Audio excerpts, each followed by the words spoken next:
last best chance leader fan radio network. Well, see you later. And KFAN.com. 1 minute and 47 seconds past the hour of 3 Central Daylight Time. We welcome you back to another edition of the Bumper to Bumper program on a Thursday afternoon here in the Twin Cities of Minneapolis and St. Paul. Guardsy produces the show. My name is Dan Barreiro, former Ink Stain Wretch, newspaper, the Twin Cities. More on that a little bit later. We are delighted that you are along for today's ride. We are going 3 hours today because by now many of you probably know that the Wild game tonight, hosting the Dallas Stars, game number 6, is scheduled for a 6:30 puck drop. So the pregame show, actually 30 minutes long, which is stunning, will start at promptly 6 p.m. So we got 3 hours to wedge in a lot of content. Largely, I think, today out of the toy department. The Bradshaw and Bryant KFAN text line, I'm way ahead of it today. It's already rebooted at 64686. How about this question to start? Let's say, for the sake of discussion, you don't describe yourself as either a hardcore hockey fan or a hardcore basketball fan. You're given the choice of tickets, free, good seats. Yeah. To go to the arena formerly known as the X or Target Center. Which would you take? You have to pick one. Can I ask a follow-up question? Sure. Who has better food options? I don't know who does. I'm assuming, I was going to say Target Center, but I don't really know that. Who does have better food options? That's a good question to ask. Might depend on what you like. Might depend on what you're Who's into. Got a wider variety of food selections. I would think that's what it's about now. It's variety. I would think Grand Casino has wider variety because it's newer and it's easier. And it was more ingrained earlier. That is a great question. I'd be curious what people would pick. I think because of the stakes and I think the overall atmosphere, I think the atmosphere is going to be much livelier in St. Paul than it is at Target Center. The stakes being, I thought you meant like STEAKS. Like, no. I didn't know that they offered steaks It's and steak concession. night. Yeah, it's steak night at Grand Casino. I just think because of how the Wild are playing, that they haven't been out of this round in 11 years, that most of their good players are playing, including their best players. Yeah. And it's Dallas. Have Wolves fans given up? I don't know if they've given up, but... Are they resigned? Resigned. All the excuses are coming out, and I'm making some of them. The late night tip, all of that. I don't know if the atmosphere is going to be what people think. In terms of which you would select? Yes. If you're a casual fan. Yes. I got you. I think the vibe is going to be much better in St. Paul from the jump than at Target Center. Maybe I'll be wrong. On the other hand, you can look at it another way. I mean, nobody in their right mind in the wake of the new injury report is giving the Wolves any chance to win this game tonight. I mean, there were a few people who did even before the latest injury report. That's true. But now especially, it's like, forget it. So what if they find a way to plant their feet and muster it up and steal the game? It's going to be hard to top that. In all honesty, though, when I say we are indeed this is our last best chance leader, I'm here to appeal to both franchises, to both teams, that your obligation is to save us from what is again promising or setting up as a miserable sports summer in the Twin Cities. The Twins have reverted. All they do now is lose. They rank, for whatever this is worth, in the American League, I think there's 15 teams. They rank 11th in hitting, 11th in pitching, 10th in defense. That's what you have to look forward to all summer. Because I know we could, I guess, distract ourselves with more mindless Vikings conversation because we are going to be looking for a general manager. In fact, we have a new, we announced the search firm yesterday, correct? Yeah. Which I refuse to make a big deal of just because, how do you determine one search firm from another? And I know search firms are used a lot. I don't love them, but I think they're ridiculous. I think people will tell you, well, what they do is they can do the heavy lifting on back channel checks where you're immunized, to use an Aaron Rodgers term from way back. But But the bottom line here is I was to say the Lynx. Well, they eventually will have this opportunity. But for now, it's up to the Wild and or the Wolves to save us from utter sports misery for another long summer. To have to not just wait for training camp to open. It's up to them. We certainly need, the bonanza would be making history and both of them breaking through, right, into round 2. Be crazy. But at minimum, one of them has to. Because otherwise, it's over. It's over, Johnny, no matter what. Which Pohlad is this one, Tom? Yes. Is it Tom Pohlad now? I think it is. Yeah, Joe was the last one. Tom's the guy who said, just watch us. Just wait. Let's see what we're... And then we got off to that decent start, and everybody was saying, well, now what do you think of your Twins club? Well, we're seeing. They can't hit. The pitching's a mess. There is no bullpen to speak of. I get it. We got a million great prospects in St. Paul, and if you're a hardcore ball guy, you can get aroused on that. We're happy for you. Get at it. But to the masses, that doesn't mean all that much. So I'd like to think of it as a requirement. Now, again, tonight, if the Wild lose, they're not done. Tonight, if the Wolves lose, I think they are done, but effectively they're not because there's still a Game 7, and maybe, who's to say, maybe on the way back to Denver, Joker contracts lumbago. You can always hope for some sort of miracle change in the series. Things that happen. Might change everything. But I think that's the second straight lumbago reference on the show. And I still don't know what it is. I still haven't looked it up. I'm not sure I know what it is. I just like saying lumbago. It goes way back into fan lore, too. Loons and World Cup, Dan, that's the summer. That's been going well. Knock yourselves out. World Cup has gotten a lot of good publicity. Knock yourselves out on that. Speaking of atmosphere. To distract on that basis, that's a wonderful thing. That's just outstanding. I refuse to give up on the Wolves tonight.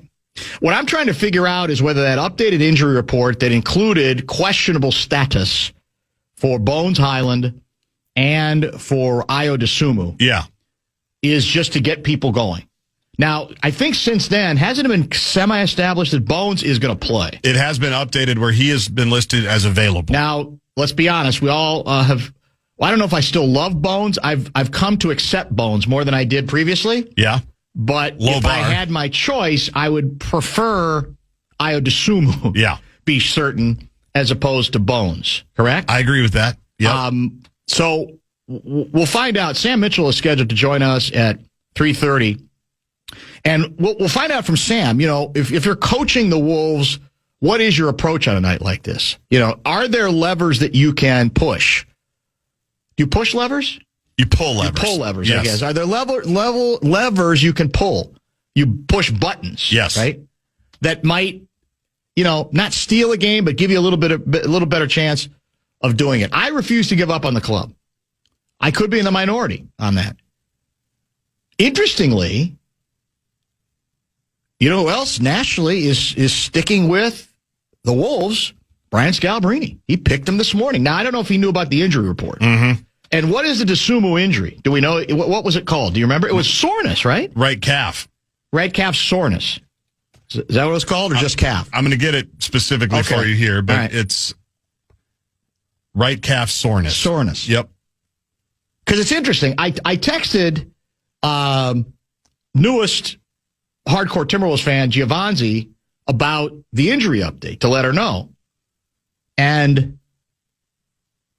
I said, this is going to be really, really tough. I said, calf stuff, it's kind of hard to fight through this stuff. And in the meantime, what I didn't know is she had looked up the actual report. So what just says soreness, Dad? I mean, can't you fight through soreness? How long would Mauer milk it? Yeah, I mean, wow. I think there's some truth to that. So I don't know. Did you tell her it's likely a precursor to a blown Achilles? I did, yeah, but I don't. Did that move her? No. Well, the issue though is usually they would say calf strain leading. To me, I think of more calf strain leading to, Is there a distinction between strain and soreness? Soreness sounds to me like, come on, man, you gotta give it a shot. Yeah. Now, I don't want you to blow out your Achilles, but I associate Achilles more with calf strain, not calf soreness. I don't know if I make that distinction. I hear calf and I worry. That was it? Yeah. Well, yeah, but I mean, it's not like there's a lot of players who play with calf injuries despite all these concerns. Presumably you have doctors who make these distinctions. Yes. Between what might lead to something. The idea, we can't go catastrophic on the bit every time somebody pulls up lame with a calf injury at this point, I don't think. So, in any case, I'm holding on to the hope, and I think the Wolves are going to need some cooperation, I must say, from the Nuggets on this. That you have to have ordinary games again from at least one of their big two, maybe both, and now, all their role guys. Some of that. Well, I'm saying you might be able to get away with the role guys doing okay. I'm saying what's really separated, given the Wolves a chance to win, is that the big two they've had games where they've scored a bunch, but they haven't been efficient. They haven't even been close to shooting 50% in those games, and you maybe just hope that, well, one or two of them continues to be off a little bit, and then clearly you try to make that part of your mission to make them seem off a little bit. Beyond that, it goes back to you pretty much, I think somebody's got to get 30 tonight on top of everything else, don't you? And probably. I think it's probably your best shot at that is Randall. The concern of it being Randall is then whether the ball gets too sticky. That's the dilemma. But you're limited. You got to have some scoring, right? You got to have somebody who just has a night, goes 10 for 15 or something like that with a bunch of free throws too. Right. You want to put a grand in somebody's hand? We'd love to try. Yeah, the fan and bigdeck.com want to give you a shot to win bonus bucks. It is our national cash contest. First keyword of the afternoon is fun. Go to KFAN.com and enter the keyword fun. Texter 612 guy, I have an answer to your answer to my question. That's next. Man.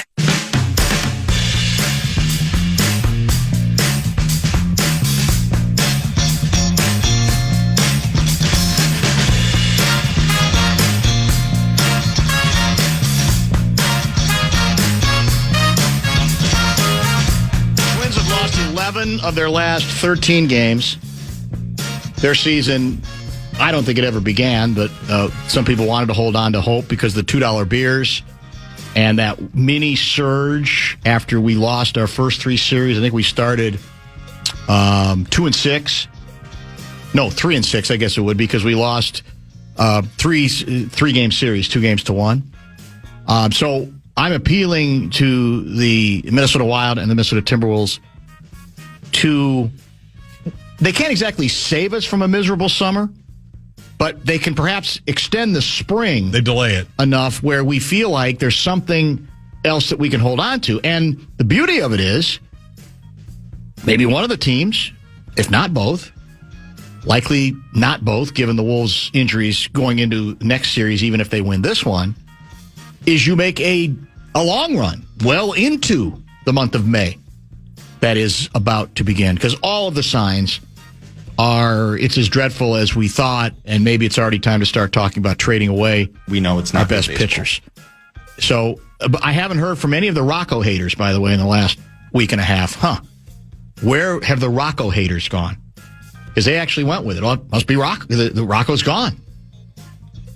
The ganja's out of the clubhouse. No more fish. No more fish. Exactly it. Here's the text I wanted to respond to. Hold on. Let me see if I can find it here. Dan, even if the Wolves make it to round 2, San Antonio is going to destroy them. Maybe. Likely. But who cares? I don't care. I literally don't care. I look at it now as, given how you entered the playoffs and the way you seem to give yourself a chance to steal this series, I think there is some satisfaction to be gained out of winning this series. Mustering up enough, summoning up enough strength, intelligence, tenacity, whatever it is, to win the series. Because as frustrating as the regular season has been, as much as we know the Wolves shouldn't have been a 6 seed, ain't nobody, I think, reasonably going to be calling for anybody's head, given the fact that Anthony Edwards, if he doesn't play, let's say, in the next round, or he's 50% of himself and plays like in one of the 2 games, that are going to go, well, you got to fire the coach. You got to get rid of everybody. Now, on the other hand, anything's possible with Tim Conley, as long as he's here. We haven't talked about the Dallas rumor very much. Here. Everybody says that Dallas is going to make him a lot of Dallas the steam. Offer he cannot refuse. And we're going to lose his lieutenant to Chicago. Lloyd. Yeah. Well, yeah. And then Mike and Nori's going to go with him. We're losing everybody. And I think, didn't we talk about this yesterday? Lloyd is going to he's going to know how little the Wolves can pay DeSumo. So he's going to go back. He's going to sign as a free agent with the Bulls. Oh, man.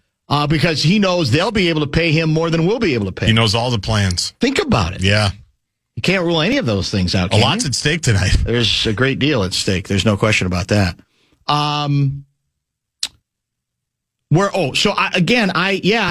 understand how daunting the task would be, even if they were healthy next round.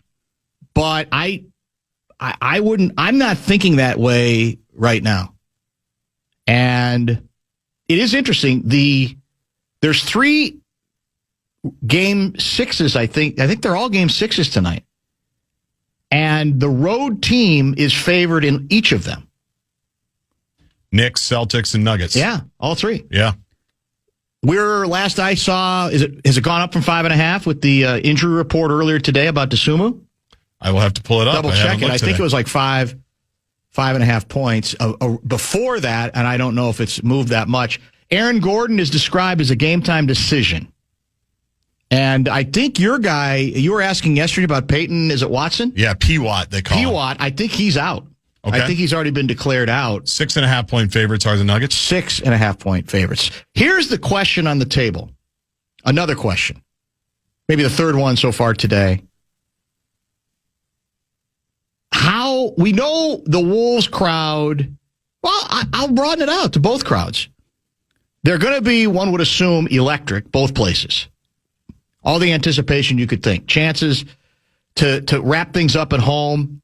In the case of the Wild, make history for the first time in 10-plus years and reach the second round. In the case of the Wolves, find a way, despite the adversity, to slay another Denver Dragon. Which group of fans, if it starts badly, which group of fans is more likely to hang in, not start muttering, not exactly boo, but this undercurrent of unease? Whose fans are going to hang in longer if the early signs are not encouraging? This one feels easy. Wild. Think so? Yes, I do. Because I think the Wild, for all the reasons we just brought up, the Wild fans have more reason to believe. Yeah. Wolves fans now are going on, okay, we just got to figure it out. We got to help them. Like, Wild fans have more reason to believe they can go win Game 7, too. So there's not that. No question. There's not that negative assumption or energy. See, to me, it could turn the other way, though. It could be, we're down 2-0, and for the reasons you just lay out, wait a minute. We should be able to win this game, and I know we got another game, but we're healthy. We can't afford to squander this opportunity. You got a chance to wrap it up at home, and you're not doing it. I'm not sure it's as much a blowout as you think. Interesting. I'd be curious what the public thinks. Yeah. Maybe it's how I'm feeling about the Wolves. Would think. We know what position Johnny would take. We also know what position Fallness would take. Right. But they're not objective. We've got to try to rise above those petty biases and grievances that they constantly throw at each other. That's true. 64686, Bradshaw and Bryant, KFAN text line. There's so much satisfaction in beating Denver. Who cares what happens next? Exactly right. I think there's some truth to that because there's the good kind of bad blood between those two teams. Because if Denver loses this series, given everything we've just talked about with the Wolves and who they don't have and everything that's stacked against them, that's a bad look for the Joker, for Murray, for Adelman, for everybody. That's a really tough summer, especially how they came into the playoffs, one of the hottest teams in the NBA. You're right about that. So we could send them in some type of tailspin where they might never. I mean, the questions people were asking about Jokic earlier in the week, crazy when you think about it. It is true. You're 100% right about that.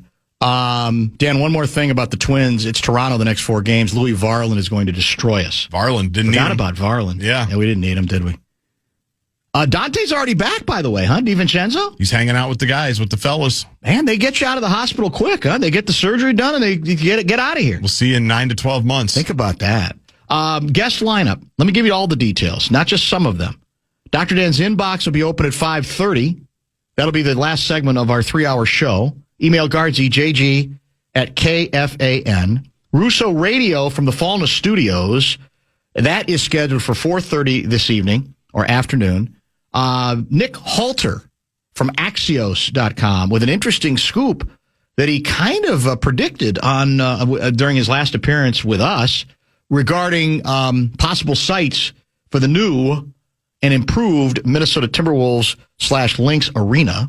That's at, as I said, 4:15. And when we come back, we're just supposed to call him. He didn't lock in, but he said, call me when you need me. I said, okay, we're going to. So we're going to call after a couple minutes. Sam Mitchell, get the elixir. What's the potion that if the Wolves drink it can lead them to knocking off the Denver Nuggets tonight? Stay tuned. Sam will tell you.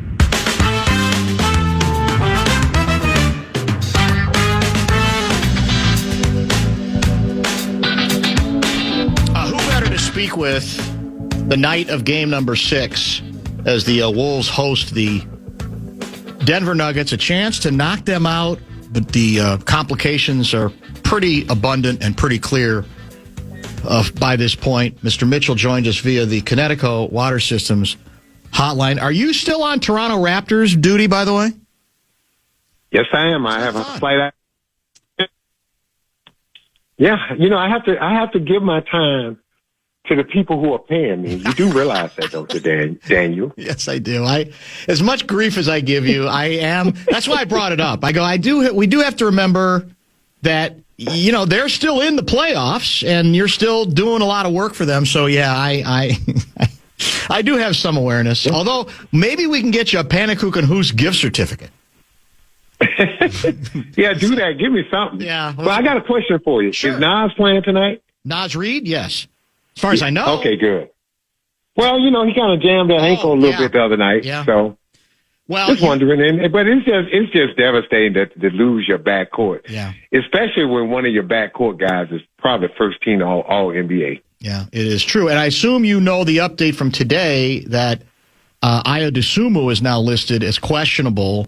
Get out of here. Calf soreness is what they're calling it. Now, they also had Bones Highland on it, but now he's been upgraded, so he's likely to play. So you tell me, Sam, what's the speech you give? If you're Finchie tonight, what's the best approach? They're going to have to win this game defensively. Mm-hmm. When you're missing DiVincenzo, Anthony Edwards, Dosunmu might be not as good. There's no telling how good Nas can be if he's got any problems with that ankle. The game's got to be won defensively. Every time the Denver Nuggets touch that ball, you got to think stop. That's it. And finish it with a rebound. You can't worry about your scoring. You can't worry about your shooting percentage. You're losing a lot of guys that can flat out score. You got to move the ball and try to get the best shot for whoever's open. But you got to understand, you got to play defense and you got to rebound. And you got to play D like you've never played before, because the odds are, if you lose tonight, going into Denver in a game 7, it's just it may just be too hard. I'm with you. So they got to get it done tonight. Yeah. I think so. Now, anything's possible. Yeah. I won't count this group out because they're tough mentally. They're tough physically. But Dan, I don't care who you are. Man, you can only lose so many good players and still continue to win. That's just the reality of professional sports. 100%. Very well stated. And I'm with you on the defensive side of it because, let's face it, when the Wolves have looked like the better team in this series, it's because they've made one of the great offenses look mortal, right? And I don't think that's all just slumping shooters in the case of Joker and Jamal. I think it was pressure that they were applying defensively, and so that's got to be your best shot at it again tonight. And I think the key, though, the Joker can get his 25 or 30. Yep. You can't let him get 16 assists. Right. Because, see, he makes all those other guys that really can't score on their own, he makes them score. Because he's setting them up with wide open shots and layups and easy shots. So some kind of way, you got to not let him become a 30-point scorer and a 12 to 14 assist guy, or you're going to lose. Yeah. Because then he's accounting for 60 points. You can't win when one guy can go out and get 60 and do it efficiently. So what is you still have to score some. So is it better to go? Like I say, move the ball. Okay. Whoever's open, take the best shot. But this is not one of those games that one guy go out there and just force shot and go 12 or 37. No, you're still an NBA team. And remember now, I watched the game the other night, Cleveland-Toronto. Who beat Toronto the other night? The bench. Yeah. Cleveland bench had 45 points. True. So did Toronto bench. But you got guys on your NBA roster that can score if you set them up and put them in position to play their game. That means get the shots that they're comfortable with or getting the opportunity to get to the basket. And you got to remember, Denver still don't have any shot blockers. So I would try to play defense, get out of transition, run, and attack the basket. And then when I do kick it, if you're open, be ready to shoot the ball. Yeah. Just go play, man. But again, you don't need one guy trying to go get 50 because there's nobody on that roster right now, I don't think, I could be wrong, that can go get 50. Well, DeSumo got 43. Well, okay. But I get your point. You get my point. I do. He got it, but going into a game, if you had to say right now, it was in the somebody flow. for the Wolves had to get 35, who would you say? Randall or Nas. Okay. But now how ugly of a 35 could that be? That's the question. You're exactly right. If he's taking 28 shots, because with DeSumo, it was, believe it or not, in the flow. That was in the flow. And so I think they do need somebody to score 30. But, like you say, it can't be I think if they could get a couple of guys around 20, and then you get 6 guys in double figures, and you spread it around. Again, everybody got to get their type of shots. How about Jaden getting 20? Jaden can get 20, and he can shut Jamal Murray down. He's got to be more aggressive. So the guys that got to do a little bit more, Jaden got to do a little bit more. Julius, Nas Reed, if he's healthy enough, got to look for him to do a little bit more. You can get a little bit more from Rudy. Rudy can rim run, and if Rudy get a smaller guy pinned in front of that rim, you got to give him the ball. You got to get it to him. You got to figure out how to score any kind of way you can. But again, you got to be locked in defensively, and whatever your defensive principles are tonight, you got to adhere to them and stick to them. I don't think we spoke since Jaden made the comment that became the story of the series, quite frankly, when he went off on naming several of the bad Denver defensive players. What he said was truthful, but you've been in this game forever. Most players don't say it that directly and that on the record, especially early in a best of 7. So what was your reaction to that? What did you make of it? I had no problem with it because he went out and backed it up. Yeah. And to me, the coach validated it. What did David Alderman do the next game? He played zone. Yeah. So James McDaniels may have said it, but apparently their coach understands it and thinks it's true because he plays zone defense the next game. So look, guys, people can say whatever, but at the end of the day, after that ball is thrown up in the air, am I really thinking about what Jaden McDaniels said? Or am I worried about trying to win this game and make shots and carry out my assignment? Guys, you don't have time to think about that. And if that's what it takes to motivate you, then I'm sorry, you're in the wrong business. You ought to want to win because of the guy in front of you trying to beat you for no other reason. Has nothing to do with money, has nothing to do with anything other than the fact that we both decided we want to compete for something and we're trying to determine who's the best.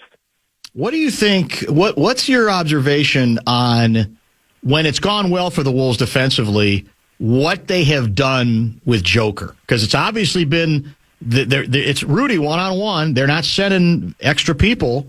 They're playing the pick and roll at the near the 3-point line very effectively. Is there a weakness that they've detected in Joker's game, or why have they been, relatively speaking, as successful as they have defensively against Joker? Dan, did you see his night the other night? Look, man, I would kind of pump the brakes on this being effective. They are helping. You got to give Rudy help. I don't care how great a defender you are. If you give an offensive player 4 to 5 dribbles and give the defender no help, he's going to light you up. Anybody can. That being said, Rudy's doing a good job of keeping them off balance, understanding that he's struggling from the 3-point line. So don't go for those pump fakes. Don't let him get inside. And when he's inside, don't let the Joker get beside you or get inside you. Make him shoot over you. The problem with the Joker, his footwork is so good, and when he gets you off balance, he gets you on his side, and then he kind of pins you. People don't realize how big a man the Joker is. He's huge. And so you got to just stay between him and the basket and not let him get you off balance and stay down on the pump fakes and make him shoot over you. That's all fair. I mean, it sounds like you're not Shaquille, are you? I mean, you don't want to give Rudy any credit either? No, I think Rudy's doing a great job, but guys, think about something. Look, you have to throw a guy off balance. True. Yeah. Rudy's doing a good job. But you have to also put in that guy's mind that if Rudy gets in a tough situation, we're going to give help. Help him out. And every now and then, send some help at him. Keep him off balance. If you let him see man-to-man straight defense all game, he's going to get 40. So throw some different things at him when needed. Yeah, throw a little. I mean, look, I would play a little. I don't know how much zone, but I definitely, when Nas is guarding him or Julius, I definitely would be ready to trap and rotate. And again, you got to ask yourself, who do you want to beat you? I know Jamal Murray and the Joker can beat me. I want to make others beat me. In a game 6 on the road, can Cam Johnson, what other 2 players on the Denver Nuggets can go out and get 20 plus tonight? If we can keep the Joker and Jamal Murray around 20, for another 2 players to have big offensive nights for Denver to beat you. All right, let me ask you another coaching strategy question. You know, as you're well aware, you've got some big-time experience on this team in Mike Conley, who, though, has been relatively speaking, phased out, right? He's towards the end. I even think he gets it. He's on with us like once a month. He gets the bit. He understands. And you got Slow-Mo, who plays with great intelligence, knows the angles. But I also say to myself, all right, do I have to be careful I don't fall in love with that idea of, I'm going to go back to the guys who have the experience that I've counted on before? Because I also think I look at a guy like Shannon, for example, and I go, he hadn't played a lot, but he's got a little explosive burst to his game, and he does like going downhill. So if you're a coach, how do you juggle those things? Because one guy has very little experience, and the other 2 I named have great experience. But the question is, can they still do enough things to help you win the game? Put it to you like this. Those guys each may get 3-minute spurts to see what they can give me. And it may be with the young guy at home in an environment with the fans cheering him on. That may be the guy that's athletic and can give you some energy. That may be the guy that throw him out there and give him a chance. Look, if you're Coach Finch tonight, you got to be willing to take a look at any and everybody. It got to be all hands on deck. 100%. And somebody, if they can give you 2 or 3 good minutes, and then those 2 or 3 minutes can turn to 4 minutes, 5 minutes. That's how you have to look at it. But you got to be willing to give guys a chance. But those guys got to understand, when you come into the game, you got to make something happen. And it doesn't necessarily have to be scoring, but it got to be a loose ball, defense, taking a charge, get a deflection. You got to do something. All right, you've been in the head coaching chair. So you can speak to this directly, because I think it's something I got into yesterday, and it's sort of what we're talking about now.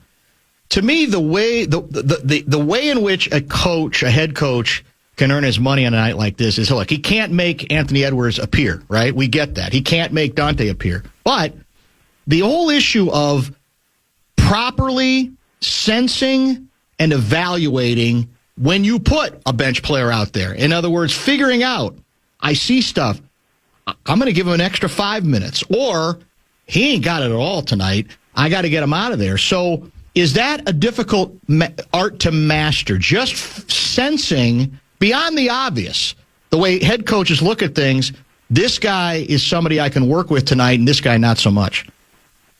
But, Dan, you got to understand, it's all based on what the player does. Mm-hmm. See, I'm going to react based on what the player does. If he's not playing well, that's an easy call. The tough call is when a bench guy is playing well. How long do you go with it? Remember last night, if you look at the press conference after the Cleveland game, the coach was getting ready to go back to Donovan Mitchell and somebody else. And Donovan Mitchell told him, leave the bench guys out there, they're rolling. And the coach said, I never had a star player tell me that. And he went with it. So, again, you got to trust your own judgment. You got to trust those guys, and that's why you play 82 games, because it gives you a feel for your team and your players. And now you know who you could possibly trust and who you maybe could not trust. And so those are the calls that you have to make. How long do you go with a group that's giving you something, Dan? Because you know also that group, it can turn immediately and quick. Yeah. And you don't want to have to burn a timeout to get other guys back in the game. Yeah, that's fair. But how about, to me, the harder question is, let's say you bring TJ in, and the first 2 minutes, it's rough. He's getting beat on a couple of defensive plays that you worked hard on in practice, and you don't like it, and maybe he's missed his first 2 shots. There's that question of, maybe I got to give him a little bit more time, though, because he hasn't played as much. To me, that's where it's really challenging in terms of... No, Dan, it's his body language. His facial... Look, Dan, as a coach, man, when I sit down in front of a player, I can look in his face and tell how long he wants to be out there if he wants to shot. That's what I need to hear. Yeah, okay. You can feel, look at his body language. Mm-hmm. Look, man, I've seen guys miss their first few shots, turn the ball over, but I can see in their eyes, and I see the play that they were trying to make was the correct play. So I will roll with them a little longer because the shot was a good shot. It was the correct play to make. They're seeing the game the way it's supposed to be seen. They're reacting the right way. So, look, missing a shot does not determine necessarily how long you stay on the floor. Yeah. It's all the other things. Are you focused? Are you locked in? Are you in the right hip position? Are you getting loose balls? Are you causing havoc and chaos on the other team? So there's a lot of other things that I'm looking at. But the most important thing I'm looking at is that play. I'm looking at his face, and I'm looking at his body language. And if he's not sure of himself, then hell, I'm not going to be sure of him. There are 3 road teams all favored to win on the road tonight. Obviously, Denver here, Boston, and I think the Knicks, if I'm not mistaken. So of those 3, which home team do you think has the best chance to upset the odds makers? With all that being said, I still said Minnesota. Interesting. Look, the Hawks are not just not ready to beat the Knicks. Right. The Knicks are good. Look, and when when you get got the ball beat, to Cat, to your guy, when they run some stuff through, but they don't figure. Look, man, they don't figured it out. Look, they beat the Hawks in the 2 wins for the Knicks. 2 of the 3 wins, they won by 44. Yeah, the Hawks have won by 2. Okay, so I expect the Knicks to win. Philadelphia and Boston, I think Philadelphia can win that game because I think Joel Embiid forces you to keep a big on the floor, and if Vucevic is not making shots. And you see Quintana, the other guy, is not a 3-point shooter. That takes away. And I'm going to say this. I still believe the Timberwolves have the best chance. Why? You still can play defense. You still got Rudy. You still got Jay McDaniels. You still got Nas. You still got Julius Randle. Yeah. You still have some guys that can defend. The Minnesota Timberwolves can have a night defensively where they can hold the Nuggets to under 95 points. The question is, can they score 96? Yeah, that is the question. Did you ever have an Achilles injury? Dude, I tore my Achilles my first year coaching at University of Memphis. I forgot and yes, I did. And I'll tell you something, Dan. It's like everybody say. I was showing the kid the triple threat position, how to make a move. Yeah. And when I jab stepped and took a dribble, it didn't hurt. I just went down, and it felt like someone had kicked me in the back of my leg. And the first thing I did, I turned around and looked to see who tripped me. And I looked at my foot, and it was gone. But, Dan, this shows how crazy I am. I didn't go to the doctor for 2 days. What? Yep, I went home. I walked. I limped off the court, and I could feel my Achilles rolled up my calf. Sam. And what made me go to the doctor finally, Penny Hardaway was laughing. He was like, Coach, you got to go to the doctor. I'm like, nah. The second day when I went home, I was taking a shower and tried to put pressure on it and fell in the shower and cut my leg and had to get 15 stitches. That's what made me go to the emergency room. I don't remember you telling this story on the show before. That's unbelievable. Because it's too stupid to tell. I was stupid. Anybody who tear their Achilles and don't go to the doctor for 2 days and then only go to the doctor after they fall in the shower and cut their leg and need 15 stitches, that's a dum-dum for you. Who would want to tell that story? Yeah, I guess it's not something you want to necessarily volunteer on a regular basis. That's true. Exactly. What's the recovery like? Well, Dan, I chose non-surgery because I don't play anymore. Right. So I had to stay in a cast for 10 weeks. Man. And then from a cast, I was in a boot and then on the scooter. So it was like a 15, 16-week process for me because I chose not to have the surgery. But it's a brutal injury, Dan. You can't do anything. It's brutal. Yeah. It's the most pain in the ass injury anyone can have. You got good sources back here. Do you think, what are you hearing about whether Anthony might actually be available if the Wolves can find a way to steal this series for round 2 or part of round 2? What do you think? I haven't really talked to anyone, but from watching the injury and knowing those type of injuries, those bone bruises on the knee, to me, it's got to get at least to the Western Conference Finals. Oof, yeah. Now, I think if they get to the finals, he could play. But I think that the only chance he's going to have is getting to the Western Conference Finals. And you're going to have to at least get to the West. Well, that means you got to beat the Spurs. That's a bone bruise. Yeah. So first, you got to get past the pain. And people don't understand the pain on an injury like that is. I mean, once you get through the pain, then the weakness, then the rehab. Yeah. So I would say if they can get past this round and get past the second round, maybe the Western Conference Finals, which is going to be tough. How are they going to beat the Spurs without Anthony Edwards? Dude, it's tough, man. That's why injuries are such a big part. There's no doubt in my mind. If the Timberwolves lose this series, it's 100% because of injuries. Name a team that can lose its starting backcourt, and one of those guys are all NBA guy and still win. Yeah. No, it's impossible. It's impossible.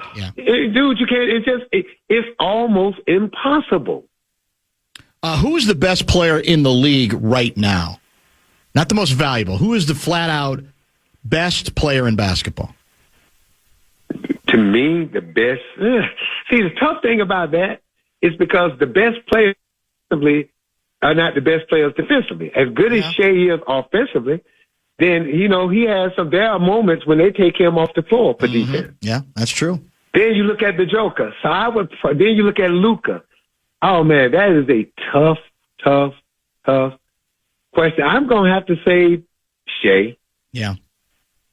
Yeah, it's hard to argue. Because, dude, you can't. And then look at this. Look what he did with Jalen Williams, hurt most of the season. Stunning. It's unbelievable. Yeah, and it's almost taken for granted. You see, but you got to fly out tonight? Flying out tonight at 9:45, my friend. Back to Toronto? Yep. Get in Toronto midnight, fill around, get to the studio, do a little radio, then we do the game, pregame. We do hits after every quarter, and then we do a pregame wrap-up and do a bunch of hits for their sports center up there. So we're hoping it's going to be a Game 7, man. Did they blow their chance to really control the series last night? They did when they went 0 for 10 to start that fourth quarter, to start that way. But if you look at that game, the Raptors could have won that game. They were the better team. Yeah. They were the better team. I don't know. By now, if they don't believe that they're better, then nothing's going to convince them going forward. That team's got to believe it. You're right about that. If they don't, that's not a good sign. Let me wrap up with an apology. Charles Barkley apologized last night on national TV for saying he thought Cleveland was going to get to the NBA Finals. He's definitely backtracking. I'm going to apologize to you for suggesting the Wolves should have tried to get James Harden at the deadline because... Dude, what did I do? I done told y'all, man. What's wrong with y'all? I don't know. Dude, do y'all keep drinking the same Kool-Aid from the same fountain? You might They're making everybody sick? That might be it. Because he's he's reverted again through most of the play. And I don't remember what kind of game he had last night, but the two previous ones were awful, right? 37. Yeah. This is his 18th year. He's been in the playoffs for 18 years. So let's round it off and say this is like his 22nd year. He gained a little weight. Yeah. He can't get past guys. And Father Time is undefeated. But I don't blame James. If somebody going to pay me $35 to $40 million a year, I'm going to keep chunking it up there. If you'd have been able to get that kind of money, you'd have gone ahead with the surgery on the Achilles, right? You'd have done it the other way. Put it to you like this. Yeah. If they were going to pay me that kind of money, you would be missing. I'd be done took you hostage. Safe travels. Good to catch up. Thanks. We always appreciate you, man. Thank you. Always, Danny. Anytime. Sam Mitchell, great stuff from him. Maybe, Guardsy, we got to get a hold of a Panakuchen Hoos gift certificate or something. Some kind of a token of appreciation. Not that it would really, dazzle him, but just something. How about that Achilles story? It's too stupid to tell. That was the best line. Unbelievable. Yeah, it was all good. I don't remember that story. No, I don't either. No. He may have told it to us before. My memory's not very good. Top of the hour break. Russo Radio from the Fallna Studios in 30 minutes. Dr. Dan's inbox at 5:30. Nick Halter to talk Wolves Arena issues at 4:15.